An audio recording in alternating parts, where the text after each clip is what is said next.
Sit comfortably,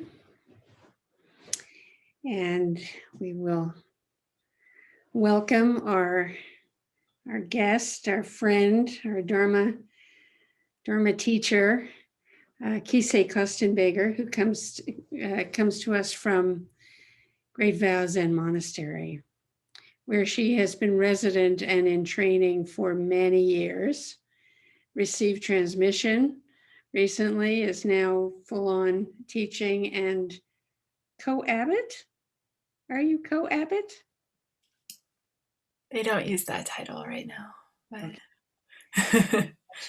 but But you've been working really hard, and now you have a sabbatical coming up. So this is one of the last teachings you'll give for a couple of months. So thank you so much for joining us, and we really look forward to hearing your Dharma. thank you, Mushin. Wonderful, wonderful to be here and to see everyone. Hold on, I'm gonna change my microphone. Can you hear me? Okay. No, it's okay. Great. I'll start by taking refuge. I take refuge in the Buddha. I take refuge in the Dharma. I take refuge in the Sangha.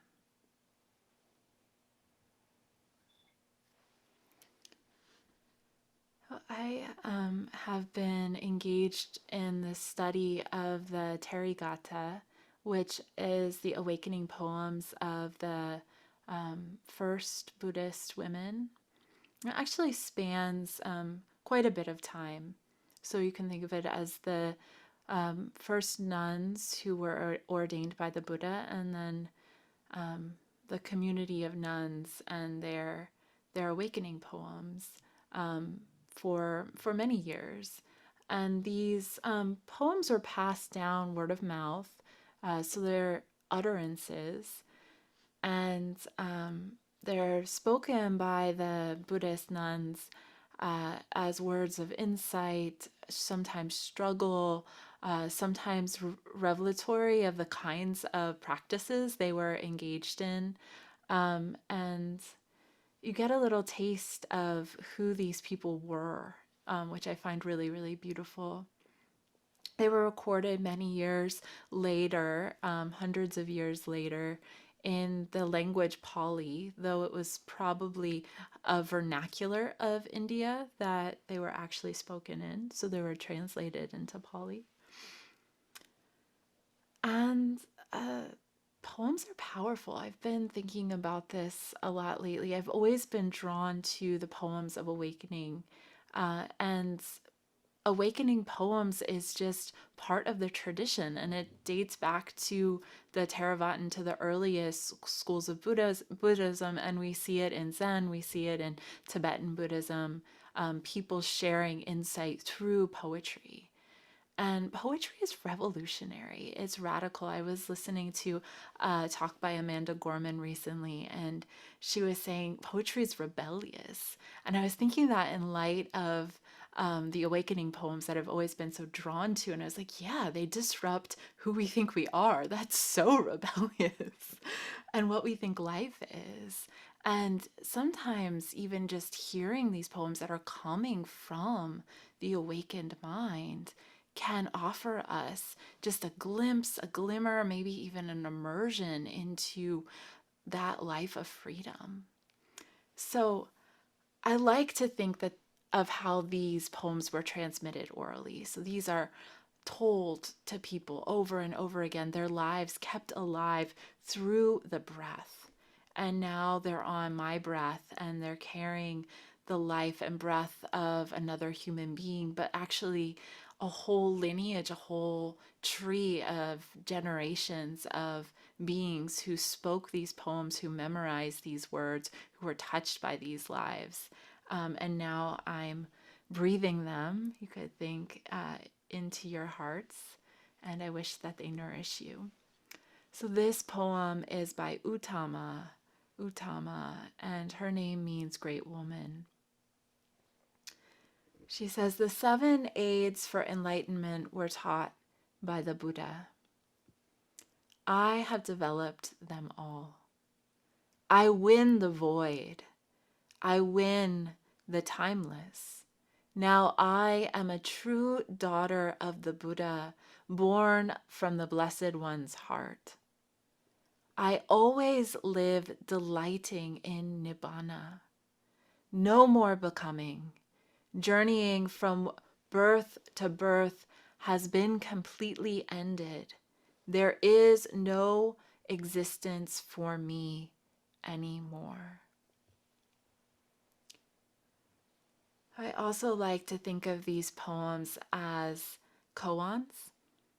So, an opportunity and an invitation into the awakened universe of the poet, or keys or doors to the possibility and promise of an unencumbered life, of a life truly lived.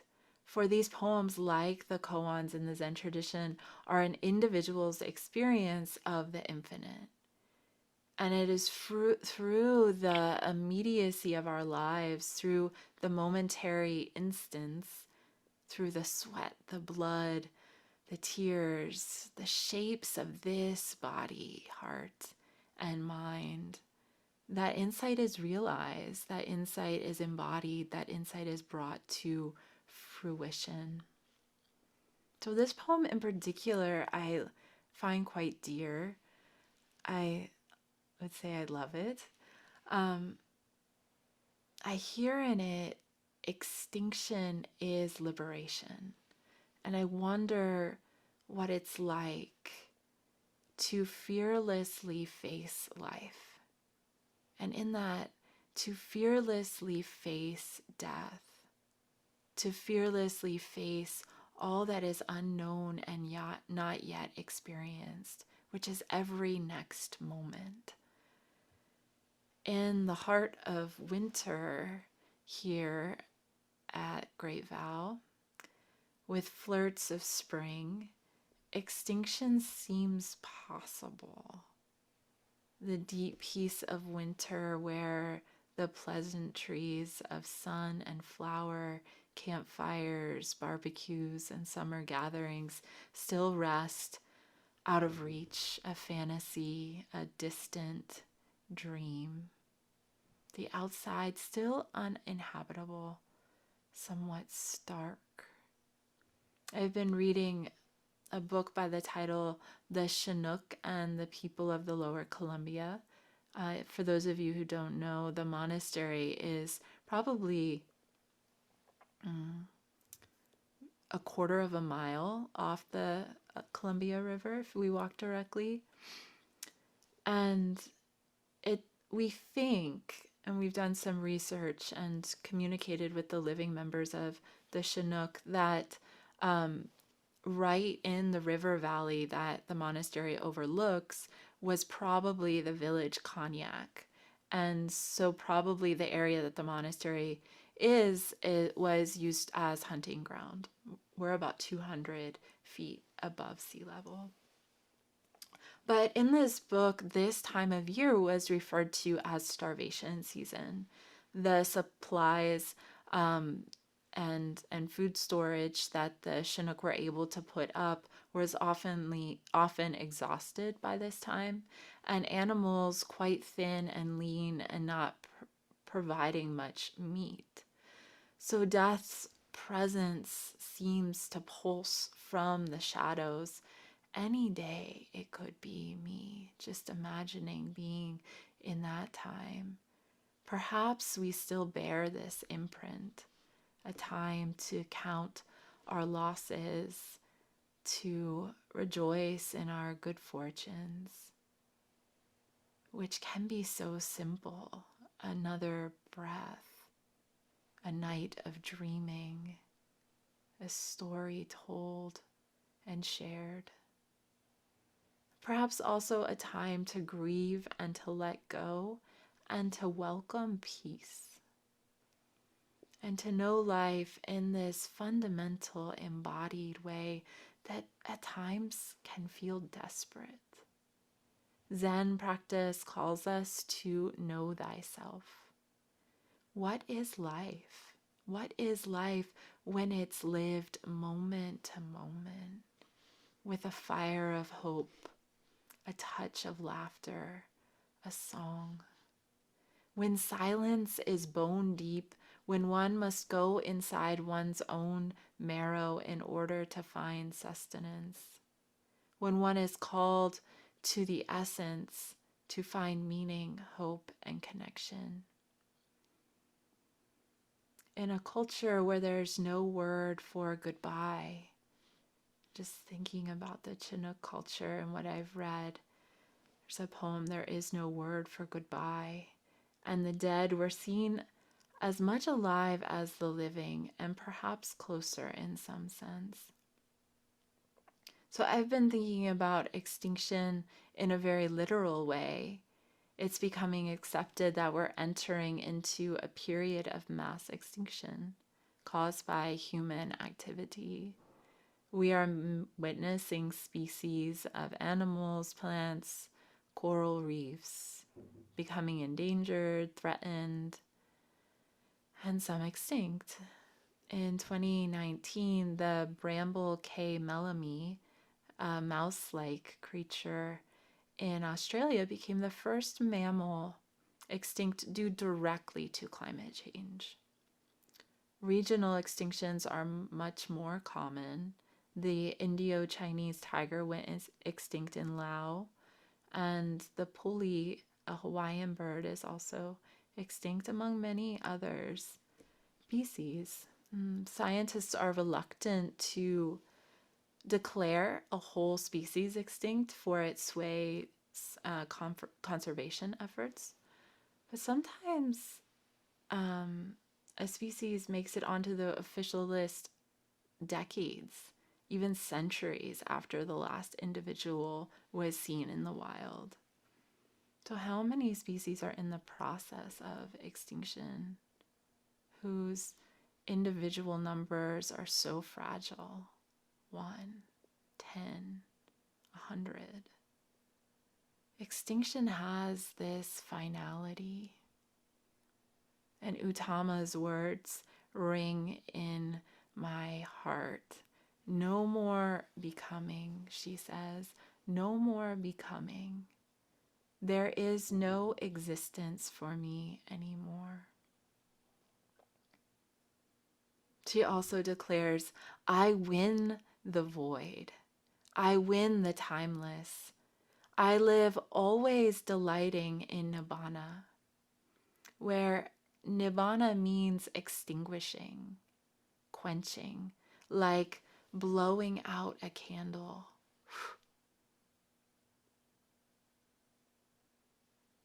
And that leads me to silence. As the darkness of winter still shares lingering silence, I want to read a passage from Zenju Earthland Manual about Zazen. I think that those of us who have an impulse to practice meditation, to practice Zazen, have an instinct towards extinction. And perhaps that's because we only know ourselves as a becoming. Or we intuit, another way to say that is that existence is illusory. Or this idea that we have about existence, about my life, about the kind of permanency that we tend to reinforce for each other about ourselves as individuals, isn't the whole story.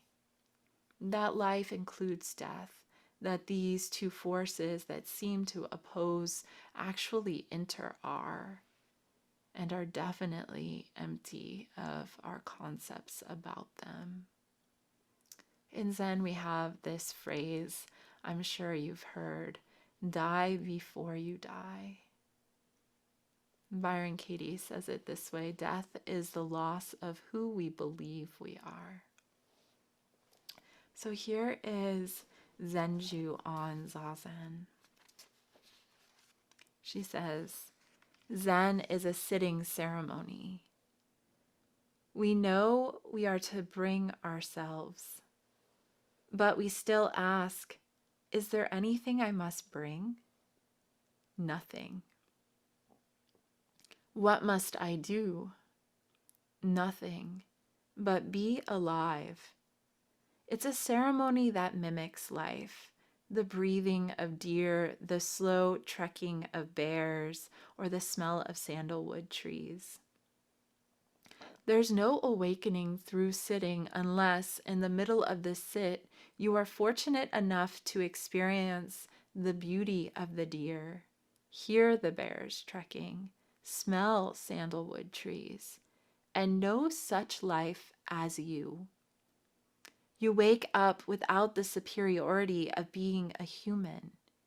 You wake up humbled in the middle of chanting, in the middle of life. Our bravery as we join this ceremony, this searching for peace, inevitably leads to both heart-wrenching and heart-opening. Is it possible to return from the grace, terror, sorrow, and beauty of sitting with nothing? If we let it, the silence shakes us. Still, we accept the invitation to sit because we are daredevils, willing to die in the silence in order to live. We are thrilled by the possibilities and dangers of silence. It removes our armor and shields so that the earth can get close and whisper in our ears. Deep silence leaves everything out. Deep silence leaves everything out. All of what you think you know and think you have. So that passage is from this book. It's called The Deepest Peace, Contemplations of a Season of Stillness by Zenju Earthland Manuel. I highly recommend it. It's just her poetry put into chapters of a time that she really was reflecting on as stillness and peace. On the back of the book, she wrote, or it's quoted, I've written so much about human suffering. Now I want to write about peace. Or before I die, I must write about peace. And so she leaves us with these reflections. Deep silence leaves everything out. All of what you think you know and think you have. And then she asks, are you willing to die in the silence in order to live? What dies? Our involvement in the drama of life?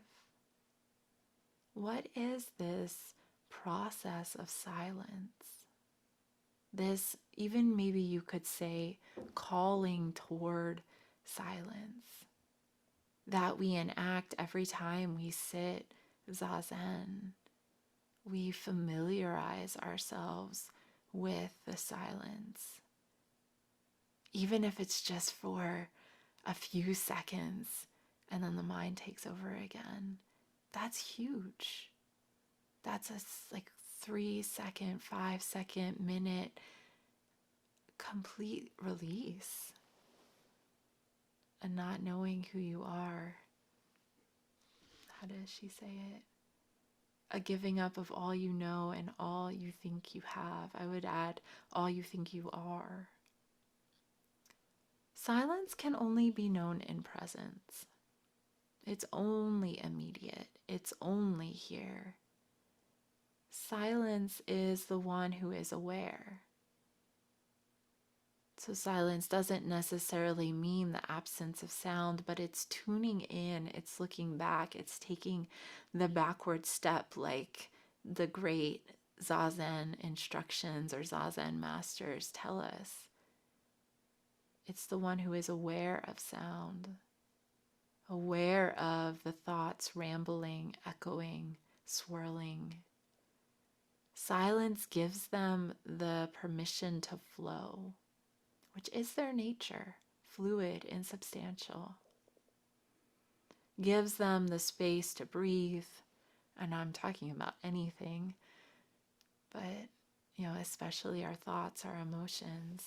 Silence gives them a space to breathe, to heal, to move through, to transform, and to return to silence, as they inevitably do. Silence allows us to hear, and when we're particularly tuned in, we can actually hear into the silence within our thoughts. Silence makes space for truth. And I think I can appreciate that on many different levels. When we're able to be quiet, we can actually hear our thoughts. We can make space for others' truths to coexist with our beliefs without always having to be the one who is right, best. And silence makes space for the deep Dharma truths to reveal themselves. The deep Dharma truths that are beyond our conceptual mind, our concepts about what it means to be alive, who I am, about anything. Silence makes space for, as we say in our tradition, wisdom beyond wisdom, for liberation. I want to read just another section by Zenju that's in this second chapter of her book. This one is about liberation. So she says, on the last bell at the end of the Zazen period, we sing the song of liberation. It's not liberation from what traps us, not liberation from life, but liberation to life, all of it. It frees us to come to life, to be in it and see it. Liberation is the freedom to awaken where our feet are planted. This freedom can't be given, legislated, or taken away. Liberation that comes with fear that we might not make it is not liberation. In the freedom of awakening, we trust our action will not lead to our demise, even if our action is to sit still. In awakened freedom, we question ourselves.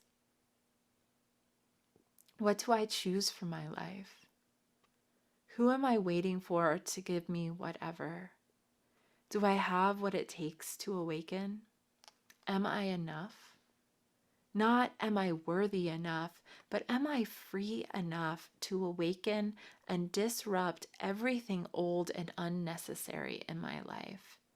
Am I free enough to abandon any sense of myself as better than anyone else? Am I free enough to resist with love until peace arrives? I say silence lets you be you in the most genuine way, utterly you. There's a Zen saying, everything is in its own place. And silence gives us the opportunity to see that directly, know that directly. Silence is not static. You are you isn't a concretized you. It's a fluid you. It's allowing you your evolution and growth. And the only you that is the one right now, right now, right now. And because life is fluid and immense, empty of an independent self, vast is the field of liberation. You are me. You are computer. You are the tender heart beating, a thought of kindness, a shudder of fear, geese in the distance. You are mother, a yawn, tomorrow's cheddar cheese Doritos, the shimmer of longing. Anything that can be experienced is you, lives in you, expresses through you at some time or another. And you are the silence, the spacious clarity of awareness itself. And actually, they're inseparable. What is happening in awareness a sense of self, thought, doubt, visual sensations, and the one who is aware, inseparable. I want to end with another short reading. This is by Flora Courtois, who studied at ZCLA around the time that Chosen was there. And this is from an article called The Door to Infinity. And it begins with her saying, "At the heart of Zen practice, there is a kind of radically intimate attention. This absolutely first-hand quality of experience characterizes the beginning of our lives, and if we're not drugged, the end. No other mediates between us and the intimate aloneness of birth. No memories, no thoughts, no plans invade this pure innerness with their shadowing images. So too, in the sparse simplicity of our deaths, here attention is reality, and reality attention. True attention is rare and totally sacrificial. It demands that we throw everything away. It demands that we throw away everything we have been or hope to be, to face each moment naked of identity, open to whatever comes and bereft of human guidance. Nor is the potential for pain to be underestimated. Now we come face to face with the radical fact that there is nothing, however dear, that cannot be taken away from us from one moment to the next, and nothing, however sinister or horrifying, from which we will be permitted to recoil or separate ourselves. All the dreadful, mute suffering from which inattention shielded us will now be seen and heard. Another name for such full attention is love. Another name for such full attention is love." When I first heard that quote, it became a mantra for me, and I've shared it quite a bit, but I definitely feel like it cuts to the essence of what we're doing here. This full attention, moment by moment. And really, when we pay that degree of attention, totally this moment, totally this life, totally you, the next moment is completely unexpected, and we're entering it like we entered the world in birth. The deeper we know ourselves as both nothing and everything, which we come to get more and more glimpses of as we sit Zazen, as we experience it in Zazen, emptying out, awareness full. The more we familiarize ourselves with silence, with the ocean of awareness, with Zazen, with awareness itself, and have confidence in it, which confidence comes through this familiarization, the more we are truly alive, and the more we can live life fearlessly with heart, engaged in the dynamic unfolding of life itself. That's all I have. Thank you for your attention, and it was great to share with you.